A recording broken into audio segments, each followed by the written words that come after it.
Cette nouvelle bataille à présent dans la guerre des taxis contre les VTC. Plus de 1300 chauffeurs de taxi lancent une action collective contre Uber pour concurrence déloyale. Cette action sera déposée le mois prochain au tribunal de commerce de Paris pour les taxis.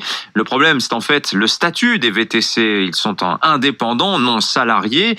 Uber ne paye donc pas de cotisations sociales et profite de cette économie pour pratiquer, selon les taxis, toujours des tarifs inférieurs.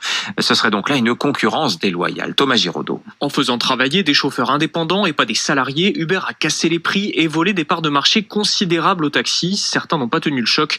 Jean Barrera de l'association des nouveaux taxis parisiens. Parfois, certains chauffeurs ont été obligés de quitter la profession avec des dettes. Il y a une vraie concurrence déloyale. Uber lui-même l'a avoué il n'y a pas longtemps que s'il devait salarier ses chauffeurs, il devrait augmenter ses tarifs de 111%.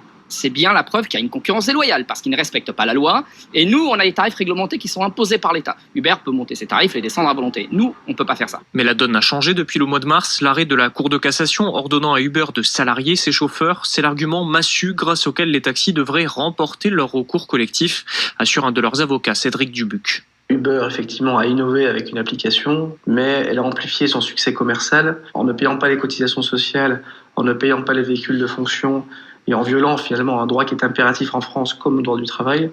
Uber a créé une distorsion de concurrence très forte et a fait souffrir le monde du taxi. Pour l'instant, l'entreprise ne s'inquiète pas. Des fédérations de taxis l'ont déjà attaqué là-dessus, sans succès. Voilà, Thomas Giraudot. Et je vous rappelle que mon invité à 7h15 sera précisément la directrice générale d'Uber France.